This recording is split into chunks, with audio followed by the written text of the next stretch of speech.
Buenas tardes, vamos a iniciar con nuestro segundo espacio abierto al aprendizaje de esta semana número 3. Voy a compartir lo que es el manual para terminar nuestra revisión correspondiente. Permítanme. Ok. Ya estamos aquí. Ok. Vamos a ver nuestro último capítulo. Acuérdense que hemos estado revisando el manual desde la semana número 1. Primer capítulo nos habla de lo que son las citas y las referencias. Capítulo número 2 nos habla de lo que son las citas directas y las citas indirectas. Capítulo número 3 nos habla de la estructura de forma general que debe tener las referencias. Vamos con el capítulo número 4, que es las referencias más comunes, dependiendo del tipo de fuente a la que yo haya acudido. Entonces puedo consultar esta tabla, bueno, que son diferentes tablas, y así con eso saber cómo debo de citarla en formato APA. Ahora nos vamos al capítulo número 5, que es el último que tenemos aquí. Este capítulo número 5 nos habla de tablas y figuras. Las tablas y figuras facilitan la lectura al presentar información de forma organizada y gráfica. Son elementos que tienen un propósito, por lo que no deben de usarse de forma decorativa. ¿Cuál sería la diferencia entre las tablas y figuras? Las tablas muestran valores e información ordenada en filas y columnas. Las figuras pueden ser gráficas, imágenes, dibujos, fotografías, mapas, líneas del tiempo o cualquier otro tipo de ilustración. ¿Cuáles son las características de las tablas y figuras? El número de las tablas y figuras es lo primero que debe aparecer y se escribirá en números arábigos, por ejemplo, tabla 1, figura 1, numerarlas de acuerdo con la primera vez que se mencionan en el texto. El título, este debe ser breve pero descriptivo. Escríbelo enseguida del número de la tabla o figura con cursivas y sin punto al final. Alinea a la izquierda tanto el número como el título. Debemos de poner abajo de cada, sobre todo de cada figura, la nota, principalmente. Debajo de cada tabla figura puede aparecer una nota. Su fin es describir su contenido, dar una explicación que no se expresa solo con el título o cuerpo, o para indicar su fuente. Escribe la palabra en cursivas y con punto o nota. Utiliza la nota en puntaje menor al tamaño de letra del cuerpo del texto de la tabla. Ubicación. Debe tener un llamado en el texto, por ejemplo, abrir tabla 1, consulta figura 1. Incorpóralas enseguida de la primera vez que se menciona. Estructura de las tablas. Las tablas pueden incluir una variedad de encabezados de columna dependiendo de la naturaleza y disposición de los datos. Se recomienda utilizar un interlineado sencillo y alinear a la izquierda el texto de todas las celdas de la tabla. Sin embargo, se puede centrar si esto aumenta su legibilidad. Quiere decir, a lo mejor yo esta tabla de identidades trigonométricas me queda más claro. Primero me queda más claro las fórmulas, por ejemplo, si las veo aquí, en lugar de verlas en un texto. Y luego es a su visibilidad o a su legibilidad, es mejor verlas de forma centrada, ¿no? Luego, tenemos la estructura de las figuras. Por ejemplo, tenemos figuras retomadas sin descripción y con descripción. La descripción en este caso va a lo que es en la nota. Figura de la devolución propia sin descripción, con descripción. También tenemos figuras con varios elementos. En este caso nos representa el ciclo de la vida de la mariposa monarca. También, cuando integres una figura que esté conformada por varios elementos dentro del título de la figura, incorpora el nombre de cada elemento introducido por una letra mayúscula y en cursiva A, B, C. Asimismo, agrega una nota debajo de cada elemento en la que indique su fuente y, en caso de ser necesario, una descripción breve. Si retomas o adaptaste las figuras, debes de agregar dicha información de la nota.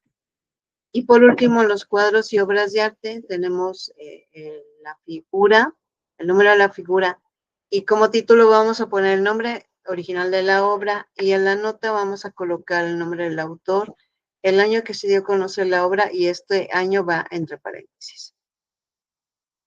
Las referencias de las tablas y figuras deben incluirse en la sección referencias, excepto las de elaboración propia.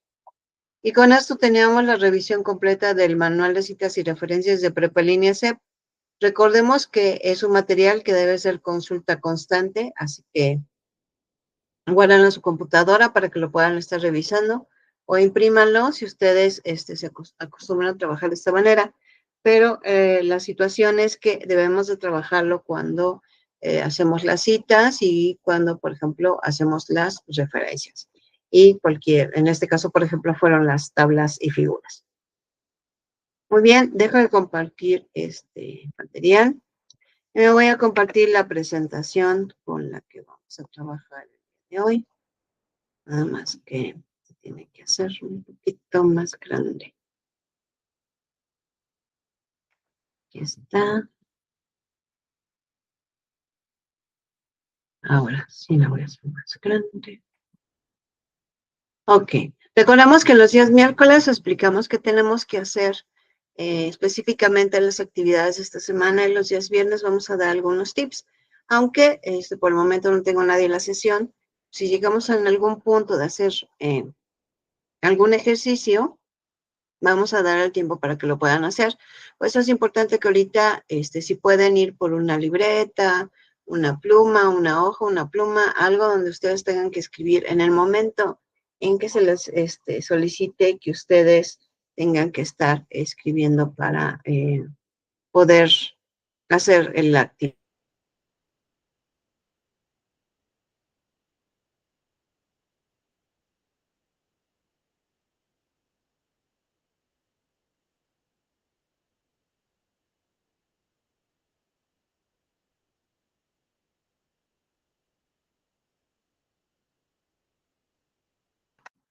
Ok, entonces vamos a iniciar. Muy bien, recordemos que esta semana número 3 trabajamos con la unidad número 3, argumentos y el proceso de investigación. El propósito es elaborar argumentos para el planteamiento de problemas de investigación sobre aspectos naturales, sociales, matemáticos o comunicativos del entorno para aproximarse con actitud crítica a propuestas de solución. No olvidemos que empezamos a trabajar en esta semana número 3 con un protocolo de investigación. No hacemos la investigación totalmente, pero sí hacemos el inicio. Y hemos estado reflexionando en el foro aprendiendo, incluso la importancia de construir argumentos de valor, sobre todo cuando estamos trabajando con una argumentación. Entonces, en este caso, pues para que recordemos un poco qué es o con qué estamos trabajando, aunque vamos a retomar algunos puntos para alguna actividad. Bueno, ya terminamos de revisar nuestro manual. No olviden la importancia de trabajar con él. Recuerden que en las rúbricas, ahorita los vamos a ver incluso, en las rúbricas se manifiesta que ustedes tienen que trabajar con esta parte del formato APA. Entonces, para que pues lo descarguemos y lo tengamos ahí presente. Así que vamos a revisar las rúbricas de las dos actividades que tenemos que trabajar esta semana. Permítanme, voy a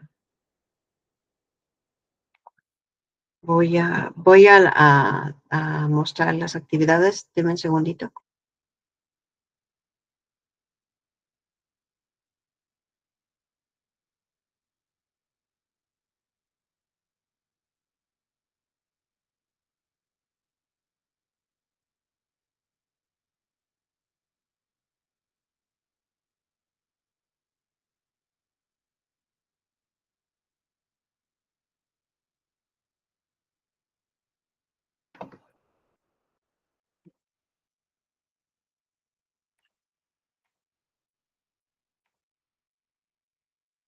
Ok, tenemos aquí la plataforma, me voy a ir a ella.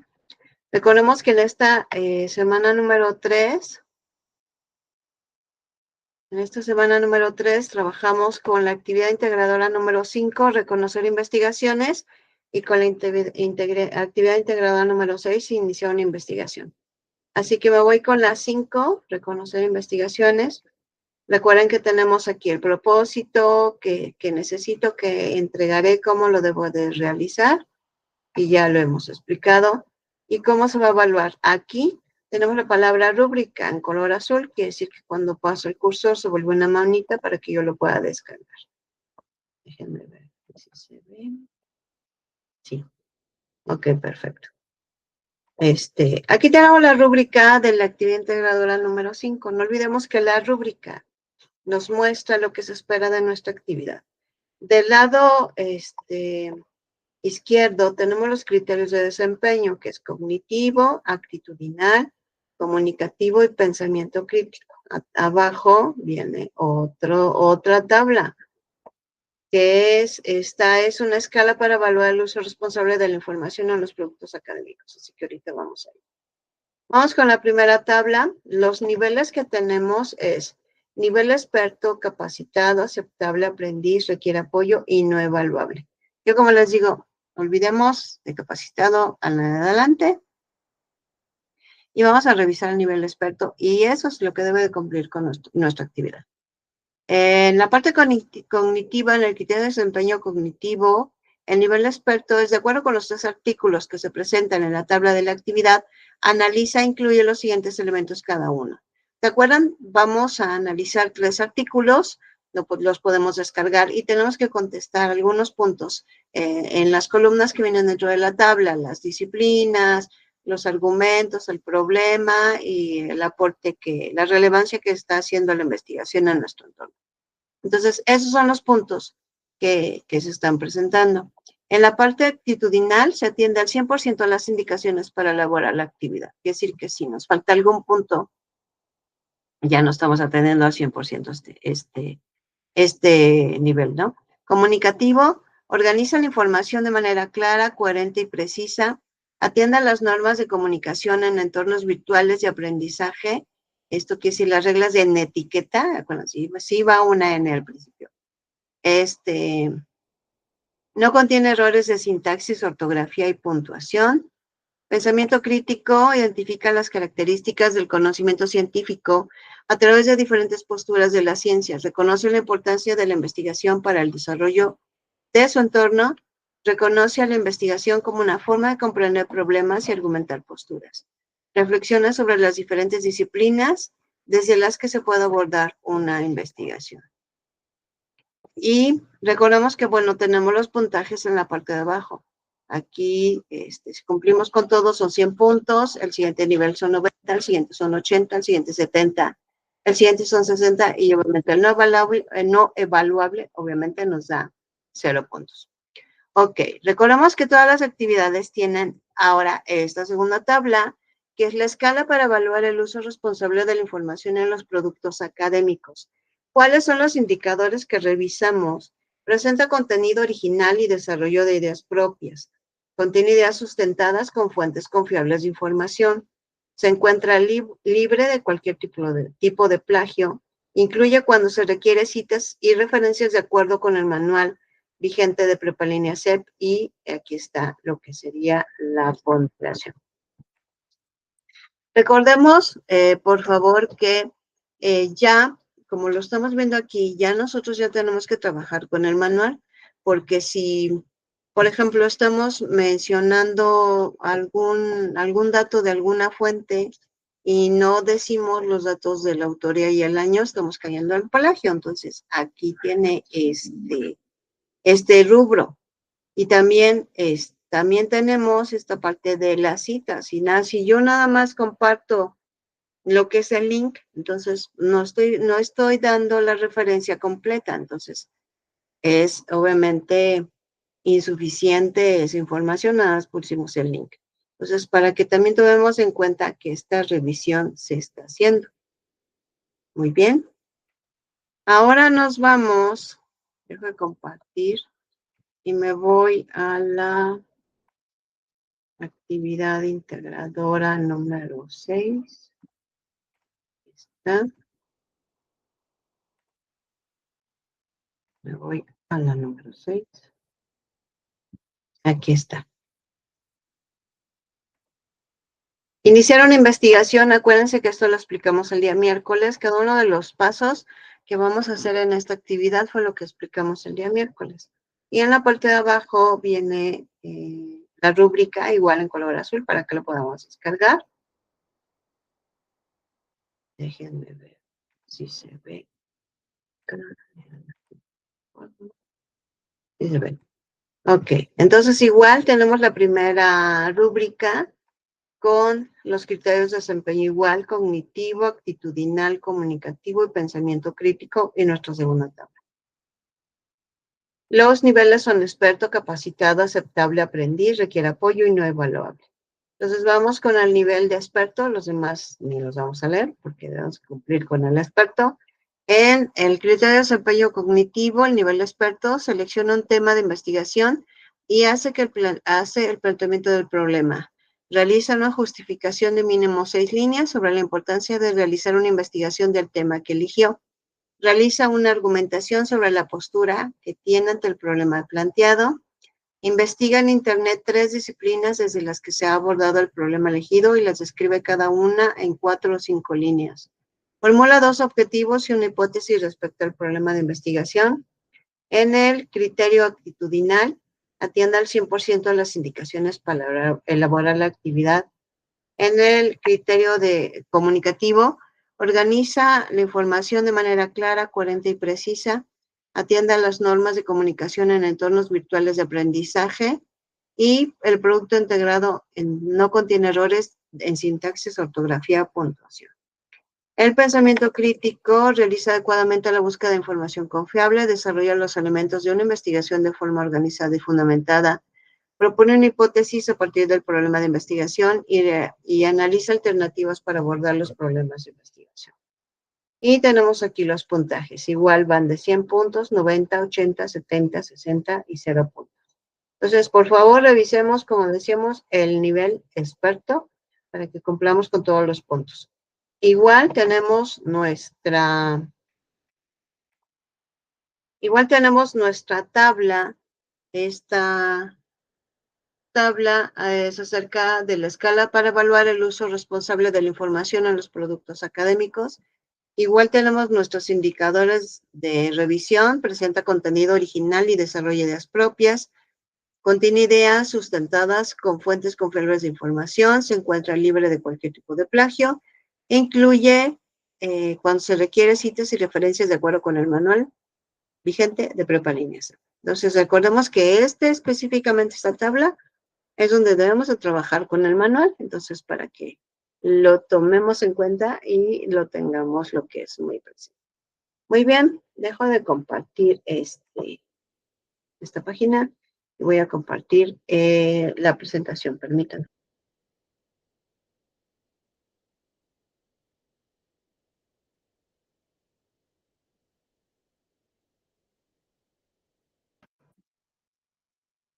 Muy bien. Vamos a iniciar primero con el uso ético y estratégico de la inteligencia artificial.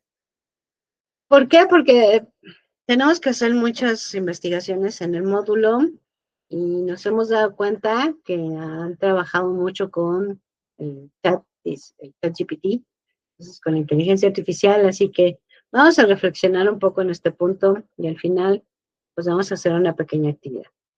Uso ético y estratégico de la inteligencia artificial, desmitificando la inteligencia artificial. Explicar qué es y qué no es la inteligencia artificial generativa. No es un ser pensante con conocimiento propio. A veces pensamos que casi, si le preguntamos algo, todo nos lo va a dar porque es bien inteligente. Entonces, lo que pasa es que pues le han almacenado mucha información. Entonces, muchos han cooperado para tener ahí la información y pues por eso tiene demasiada información, ¿no? Es una herramienta que predice la siguiente palabra basándose en vastos conjuntos de datos. Si nosotros empezamos a buscar algo en Internet, las botas, ¿no? Y al otro día entro, ya me va a mostrar botas sin necesidad que yo las busque. Pues así está el algoritmo, ¿no? Puede alucinar, generar información falsa, pero convincente. Entonces, me puede dar información, yo le puedo pedir, por ejemplo, que me hable sobre los agujeros negros, Y entonces a lo mejor me inventa toda la información y yo pienso que me la presenta tan convincente que yo pienso que sí es verdadera y no es así. Entonces, mucho ojo con esto porque sí puede alucinar. Incluso puede inventarse las fuentes de información. Entonces, mucho ojo con eso. No tiene ética ni conciencia. O sea, lo que yo le pida me va a decir que qué bonito, que qué maravilloso. O sea, no, no me dice, oye, eso no está bien, no me pidas eso, está mal, no es ético. No, lo que yo le pida siempre, ustedes lo que le han pedido, siempre les va a decir que qué maravilla, que qué bueno que lo estás pidiendo. Esto a fin de cuentas pues es una estrategia porque te motiva a pues, seguirle preguntando porque te habla muy bonito, ¿no? Entonces, mucho ojo con estos puntos porque es importante tomarlos en cuenta. Limitaciones de la inteligencia artificial. Falta de originalidad. Genera textos basados en patrones existentes, no crea ideas verdaderamente nuevas o insights profundos. Realmente lo que nos da es el resultado de la información que tiene. O sea, no está presentando algo totalmente novedoso, por decirlo así. Posibilidad de desinformación o alucinaciones. Puede generar datos incorrectos, citas falsas o argumentos sin fundamento. Pero nos lo presenta de una forma tan convincente que pensamos que sí es real. Mucho ojo con eso. Falta de pensamiento crítico. No puede analizar críticamente la información ni desarrollar una voz propia o argumentos complejos o matizados. No analiza lo que nos está dando, no se genera una voz propia o no se generan los propios argumentos, sino más bien nos presenta lo que tiene almacenado en la información. ¿Cómo la inteligencia artificial puede ser una herramienta útil y cómo no? Primero recordemos que pues es al fin y al cabo una herramienta. Es como cuando queremos poner un clavo en la pared, pues utilizo el martillo o algo que me ayude a clavar, a poner el martillo dentro de la pared porque quiero colgar un cuadro. Entonces, necesito del martillo. No puedo, a lo mejor yo con mi dedo, empujar el clavo. Entonces, pensemos que igual es la inteligencia artificial una herramienta que nosotros tenemos que revisar y que nosotros tenemos que pedirle qué es lo que tiene que hacer. Usos permitidos con supervisión y propósito claro. Generación de ideas. Pedir a la inteligencia artificial que genere preguntas sobre un tema, posibles ángulos para un ensayo o una lista de subtemas. No sé si se acuerdan cuando el viernes pasado le pedíamos a Canva en la parte de inteligencia artificial que nos hiciera la estructura del ensayo. Y esto le podemos pedir, a lo mejor no tenemos la menor idea con qué empiezo y con qué termino. Entonces, si me hace la estructura, ya tengo más organizado y ya me voy a mi investigación y lo voy poniendo, ¿no? Resúmenes rápidos, reducir y resumir textos largos para tener una idea general, pero siempre verificar la fuente original. Mucho ojo con las fuentes que nos dan. Entonces, si realmente no son fuentes confiables, no trabajamos con esa inteligencia artificial. Hay otras que pueden trabajar si yo busco información en los buscadores académicos. Entonces yo puedo ir a otra inteligencia artificial que me ayude a un resumen, a resumir lo más importante de ese documento, pero ese documento es oficial, ¿no? Corrección gramatical y ortográfica, como un corrector avanzado de estilo y gramática, le podemos pedir que nos revise nuestro ensayo, nuestro texto argumentativo, para hacernos alguna corrección, tanto de gramática como de ortografía que necesite el mismo texto. Generación de esquemas preliminares. Pedirle un esquema básico para organizar ideas, el cual el alumno deberá rellenar con su propia investigación. Aquí decíamos, podemos pedirle el esquema y los pasos, sí, pero estoy a cargo de darle lo que es el contenido. Explicación de conceptos complejos. Pedirle que explique el concepto de manera sencilla como un tutor. Si estamos estudiando y un tema no lo entendemos, pedirle que nos dé ejemplos. Y si no entendemos, volverle a decir, lo importante aquí es que pues trabajemos con estos conceptos complejos para que nos lo explique de manera sencilla y lo podamos entender muy bien. Generación de sinónimos y antónimos para enriquecer el vocabulario. Igual le podemos decir que de un texto revise si podemos sustituir palabras por sinónimos o si debemos de trabajarlo, aplicar con lo que son los antónimos. Entonces, como vemos, puede ser una herramienta muy útil siempre y cuando, obviamente, sepamos utilizarla. Ahora, usos prohibidos, esto quiere decir el plagio. Generar el ensayo completo, secciones significativas del mismo. Esto quiere decir, no solamente le pido la estructura, sino que ahora le estoy pidiendo que me haga el texto. Entonces, obviamente, eso sí está sustituyendo la redacción que yo debo de tener y la investigación que yo debo de realizar. Pedirle que investigue y presente los resultados como si fueran propios. Incluso puede tomar información de otras fuentes y ni siquiera hacer las citas correctas. Entonces, mucho ojo con eso. Genera citas y bibliografía falsa. Como les digo, es tan convincente que nos presenta la bibliografía y nos la presenta en la estructura que debe ser y pensamos que sí existe, pero si nosotros lo buscamos, esa información no existe. Entonces, mucho ojo también con esa parte. Bueno, vamos a hacer un caso, entonces tenemos por favor ahí a la mano nuestra libreta, nuestra pluma o algo con lo que podamos trabajar. Vamos a trabajar con el punto de la integridad académica. Y vamos a reflexionar con esta pregunta para inicio. ¿Cómo debe la presión académica influir en la evaluación de la integridad académica? ¿Y dónde radica la línea divisoria entre el olvido, en que se me olvidó hacerlo con el manual, consultar el manual y hacerlo correctamente, y la intención cuando lo hago con toda intención, en las faltas de citación? Así que vamos a ver el caso que se presenta. Sofía y Roberto son compañeros de la materia de argumentación. Ambos están trabajando en la primera tarea importante, un ensayo argumentativo sobre la ética de la inteligencia artificial. La fecha límite se acerca y los dos se sienten presionados. Sofía, muy organizada, ha estado investigando diligentemente. Ha encontrado un artículo en línea que contiene una definición muy clara y una frase poderosa que reforzaría enormemente su argumento central. Copia el párrafo exacto y lo pega en su ensayo. Piensa para sí, lo citaré después. Solo quiero que la idea esté en su lugar. Sin embargo, debido al apuro, revisa el ensayo, se enfoca en la fluidez del texto y olvida por completo agregar las comillas y la referencia bibliográfica al final. El texto copiado queda mezclado con sus propias palabras sin distinción. Ahorita vamos con la parte de Sofía y vemos lo que pasó, que sería como la parte que sí lo iba a hacer, pero no lo completó al final, ¿no? No se acordó al final.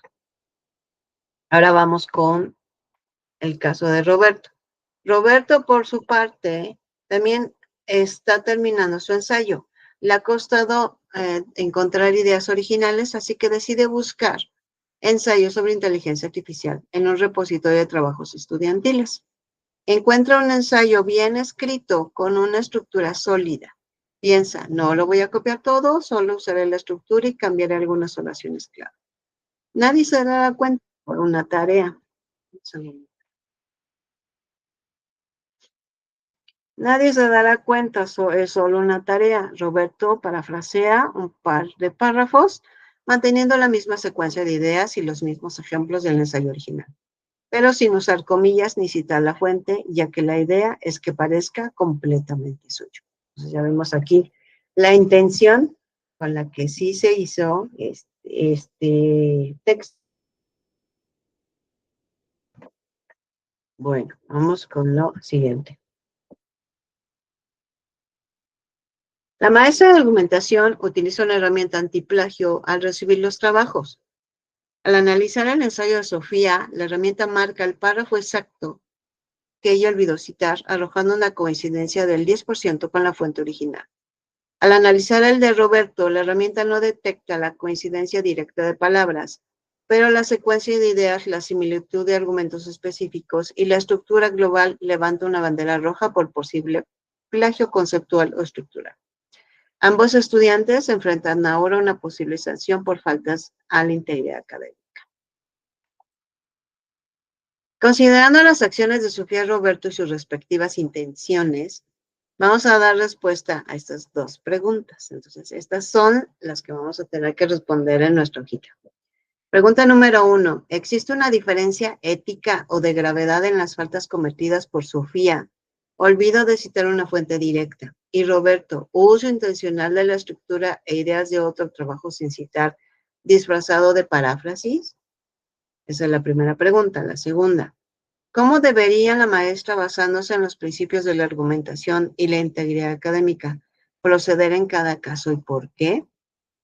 Muy bien, vamos a dar unos 4 minutitos para que podamos contestar estas dos preguntas en nuestra hojita y nos sirva para reflexión en este tema de la integridad académica.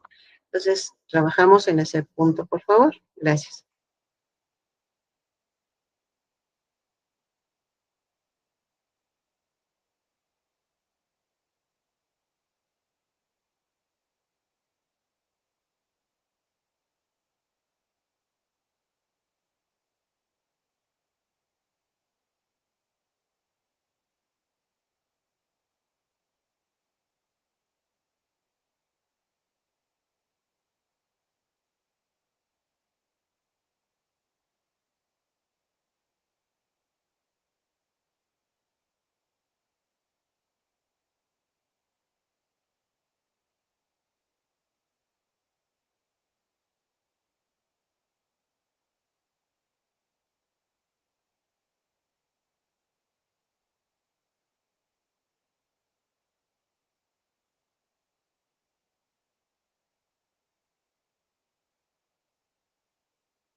Muy bien, entonces recordemos las dos preguntas con las que trabajamos.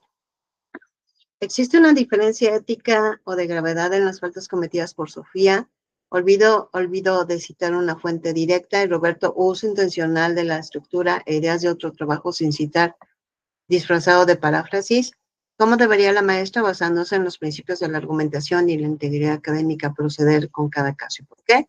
Entonces, esperamos que esto nos sirva para reflexión, sobre todo porque trabajamos mucho con la inteligencia artificial, entonces hay que tener mucho cuidado con lo que hacemos y cómo lo hacemos y con la finalidad que estamos buscando en estas actividades. A ver, a todos nos ha pasado. Bueno, vamos a ver el siguiente video que nos va a hablar acerca de la hipótesis y luego también vamos a hacer otras actividades relacionadas con estos puntos. No escondan la hojita porque todavía vamos a seguir trabajando.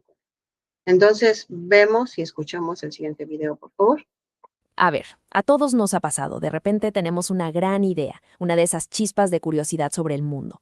Pero ¿cómo pasamos de esa idea a algo más formal, a un proyecto de investigación de verdad? Bueno, pues justo de eso se trata lo de hoy. Vamos a trazar el mapa completo, desde esa idea general hasta una hipótesis que se pueda comprobar. Esa es la pregunta del millón, ¿no? Pasar de un simple, me pregunto por qué pasa esto, a un estudio con todo el rigor puede parecer un salto gigantesco. Pero la verdad es que es un camino, un viaje con paradas muy claras, y lo vamos a recorrer paso a pasito. Así que esta es nuestra ruta. Empezamos con la chispa de curiosidad, luego la convertimos en un problema bien definido. Después nos aventuramos a proponer una posible respuesta, o sea, una hipótesis. Vamos a desmenuzar de qué está hecha, y para el final veremos cómo se enfrenta esa idea a la prueba de la realidad. Bien, pues arranquemos. Toda buena investigación nace de algo que nos llama la atención. Pero claro, el mundo es enorme y nuestras curiosidades también. Así que el primer gran reto es acotar, es decir, ponerle límites a ese universo para poder enfocarnos en un tema que de verdad podamos manejar. El tema de investigación es como la primera etiqueta que le ponemos a nuestra idea. Le da un nombre, una dirección, pero ojo, lo interesante es que no es algo que se escribe en piedra. Es más bien una guía que puede, y muchas veces debe, ir cambiando un poquito conforme vamos descubriendo más cosas en el camino. Para que todo esto quede más claro, vamos con un ejemplo. Digamos que nos interesa este fenómeno, la educación a distancia en México. Es un campo gigantesco, ¿cierto? Podríamos estudiar 1000 cosas distintas ahí dentro. Una forma de acotar es a través del tiempo. Si nos enfocamos en la evolución, ya estamos centrando la investigación en los cambios a lo largo de la historia. Ya no es todo sobre la educación a distancia, sino específicamente cómo ha ido cambiando para los adultos. Ahora, otra opción es dejar el pasado y enfocarnos en el puro presente. Aquí la pregunta ya no es cómo cambió, sino qué hay disponible hoy. El foco se va por completo a los programas que existen actualmente en el país para adultos. Y todavía hay una tercera vía, que es mucho más personal, más humana. Este enfoque se va a lo empírico. Se olvida de la historia y de los catálogos para clavarse en cómo lo viven los estudiantes. ¿Se dan cuenta? De un solo fenómeno sacamos por lo menos 3 temas de investigación súper diferentes. Ok, ya que delimitamos nuestro territorio, que ya tenemos un tema, viene un paso que es crucial. Porque tener un tema es como saber a qué ciudad queremos ir, pero todavía no tenemos la ruta. Para trazarla, tenemos que pasar de una afirmación a una pregunta. Es aquí donde la investigación de verdad empieza a tomar forma. Y aquí es súper importante entender bien la palabra problema. En investigación, un problema no es algo malo, no es una dificultad. Es más bien el rompecabezas que queremos armar, es el reto intelectual que nos mueve. No es un obstáculo, es el motor de todo. Y fíjense qué simple, pero qué poderoso puede ser el cambio. Vean cómo una afirmación, una frase, se convierte en una pregunta directa. Ese simple cambio de un punto a un signo de interrogación lo es todo. Convierte un tema general en una guía súper clara para la investigación. Ahora sí tenemos un enigma que resolver. Listo, ya tenemos nuestra pregunta, nuestro reto. Pero una pregunta sola no nos lleva muy lejos. El siguiente paso lógico es proponer una respuesta. Una respuesta tentativa, inteligente, una suposición bien pensada. A esa suposición es a lo que llamamos hipótesis. Es bueno distinguir la hipótesis de otros conceptos. La postura es como la perspectiva general del investigador. La propuesta es, digamos, el plan de acción, lo que va a hacer. La hipótesis, en cambio, es esa afirmación específica y concreta que vamos a poner a prueba. Entonces, ¿qué hace que una hipótesis sea buena? Pues tiene que proponer una respuesta, tiene que conectar diferentes hechos y, lo más importante de todo, tiene que ser una afirmación que se pueda confirmar o, en su caso, desmentir. No es una opinión, es una declaración que se puede poner a prueba y que relaciona elementos que llamamos variables. Y claro, no sale de la nada, ¿eh? Formular una hipótesis es un proceso que mezcla de todo un poco. Observar lo que pasa en el mundo real, consultar a los que ya saben del tema y discutirlo con otras personas. Es un balance entre creatividad y mucho, mucho rigor. Justo acabamos de decir que una hipótesis relaciona variables, pero ¿qué son exactamente? Bueno, pues pensemos en ellas como en las piezas del Lego de nuestra teoría. Son esos elementos que podemos medir, observar y analizar para ver si nuestra hipótesis tiene sentido o no. La forma más sencilla de entenderlas es pensar en causa y efecto. La variable independiente es la que creemos que es la causa de un cambio. Y la variable dependiente es el efecto, es decir, lo que medimos para ver si ese cambio de verdad ocurrió. Una causa, la otra es el efecto. Volvamos a nuestro ejemplo. Aquí, la cantidad de programas es la variable independiente, es la causa, y la matrícula de adultos es la dependiente, o sea, el efecto que esperamos ver. La hipótesis está diciendo que si una de estas sube, la otra también va a subir. Ya recorrimos un buen tramo, ¿eh? De la idea al tema, del tema al problema y del problema a la hipótesis. Pero una hipótesis es solo una buena idea hasta que la enfrentamos con la realidad. Así que hemos llegado a la prueba de fuego, el momento de la verdad para ver si nuestra respuesta se sostiene. A este proceso se le llama contrastación de la hipótesis. Suena muy técnico, pero la idea es bastante simple. Es poner a prueba nuestra hipótesis contra los datos, contra la realidad, casi siempre usando herramientas estadísticas. Es el proceso para decidir si nuestra suposición inicial tiene validez científica o no. Para hacer esto, se plantea una especie de duelo. Por un lado está nuestra hipótesis, la que nos interesa, que se llama alternativa o H1. Esta afirma que sí hay un efecto, que algo pasa. Y por el otro lado está la hipótesis nula o H0, que es como la abogada del diablo. Dice que no hay ningún efecto, que no hay diferencia. Y aquí viene el giro, que es la clave de todo el método científico. No intentamos probar que nuestra idea, la H1, es correcta. No. Lo que intentamos hacer es demostrar que la idea contraria, la hipótesis nula, es muy poco probable. Si la evidencia nos deja rechazar la idea de que no pasa nada, entonces nuestra hipótesis original gana fuerza. No porque la probamos directamente, sino porque descartamos la alternativa. Y así cerramos el círculo. Hemos viajado desde una simple curiosidad hasta un método para poner a prueba una idea de forma rigurosa. Este mapa no es solo para científicos, es una herramienta para cualquiera que quiera entender el mundo de una manera más ordenada y profunda. Así que la pregunta final es, ¿qué curiosidad sobre el mundo espera ser investigada?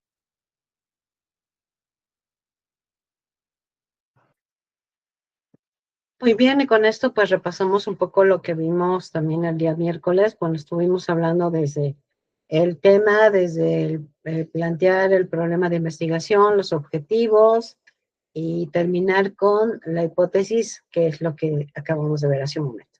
Relacionado con esto, recordemos cuál es la estructura del objetivo. Aquí está el ejemplo que tenemos. El objetivo dice determinar el número de errores en la elaboración del objetivo general mediante la revisión de los perfiles de tesis de los estudiantes para enmendar sus errores. Desglosado en su estructura, tenemos que siempre debemos iniciar con un verbo definitivo, que esto es determinar. Vamos a dar respuesta a 3 preguntas: qué cosa, cómo y para qué. En este caso, cada pregunta va relacionado con la anterior. Primero, ¿qué cosa queremos determinar? El número de errores en la elaboración del objetivo general. ¿Cómo vamos a hacer esto? Mediante la revisión de tesis de los estudiantes, mediante la revisión de los perfiles de tesis de los estudiantes. ¿Y para qué queremos esto? Para enmendar sus errores. Así que la sugerencia es, cuando queremos redactar un objetivo, hagamos una lista donde empecemos primero con el verbo, luego la pregunta qué cosa, luego la pregunta cómo y la pregunta para qué. Recordamos que a lo mejor siempre nos quedamos con el primero y segundo recuadro y nunca ponemos el cómo ni el para qué. Recordemos que un objetivo tiene que ser medible y el cómo viene siendo parte de esta manera en cómo lo vamos a poder medir para ver si sí se cumplió o no. Vamos a dar igual unos 2 minutitos para que podamos redactar con esta estructura un objetivo personal. Recordemos que hay que contestar cada pregunta de forma muy directa y puntual y al final leamos todo para ver si tiene coherencia o si no contesté el cómo en el qué cosa o confundimos cada uno de los puntos. Entonces vamos a dar dos minutos para redactar un objetivo personal, por favor. Igual lo hacemos en nuestro sitio. Gracias.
Muy bien, entonces vamos a continuar ahora, ya redactamos ahora el objetivo. Ahora lo que vamos a hacer es ver el video que nos ayuda también a redactar, a cómo podemos redactar nuestra hipótesis en 5 pasos. Así que lo vemos y ahorita lo vamos a ir deteniendo, por favor, para explicarlo. Lo vemos y lo escuchamos, por favor.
Ok, me voy con cada uno de los pasos, como ya lo vimos igual el día miércoles. De esta forma, nosotros podemos redactar lo que es nuestra hipótesis, así como la afirmación que nos dijeron en el video. Primero vamos a identificar el problema. Cada una de las respuestas tiene que ser lo más concreto posible. Dice, el pesista de la delegación de tu país se aparte de la rutina y comete los enviones cuando compiten o cuando entrenan. El paso número 2, vamos a identificar como Y lo que sabemos del problema. El pesista se parte de la rutina, que comete errores cuando está en competencia, no durante el entrenamiento. El paso número 3 es identifica como X lo que no sabes, las causas por las cuales ocurre Y, es decir, que no sabemos qué le pasa al pesista durante la competencia, que se parte de la rutina y comete errores en los enviones. El paso número 4, escribe una suposición de por qué ocurre Y. Supongamos, o sea, el problema, supongamos que el pesista cuando compite se encuentra bajo presión y se desconcentra. Esa es nuestra suposición que nosotros hacemos. Ahora, en el paso número 5, con esta suposición, vamos a redactar con este esquema nuestra hipótesis. Si ponemos lo que pusimos como X, escribimos la palabra entonces y colocamos lo que pusimos como Y. Queda así, si el pesista se encuentra bajo presión, entonces se desconcentra y en consecuencia se aparta de la rutina y comete errores en los enviones. Quiere decir que X son las causas e Y son los efectos. Por lo tanto, nuestra hipótesis tendrá la estructura si colocamos las causas, entonces colocamos los efectos. Por lo tanto, quedó así. Si el pesista se encuentra bajo presión, son las causas, entonces se desconcentra y en consecuencia se aparta de la rutina y comete errores en los enviones, esos son los efectos. Trabajemos con esta estructura nuestra hipótesis y si lo hacemos en cada uno de los pasos va a ser muy sencillo al final tener la hipótesis que nosotros buscamos en base al tema y la problemática que nosotros hemos señalado. Muy bien, ya para concluir, les dejo una frase para esta semana que dice, haz de tu vida un sueño y de tu sueño una realidad. Muy bonita la frase, ¿verdad? Muy bien, pues muchas gracias por la revisión de esta sesión. Los invito a entregar en tiempo y forma cada una de sus actividades y nos seguimos viendo en la plataforma de Prepa Línea CEP y que tengan una excelente noche. Gracias.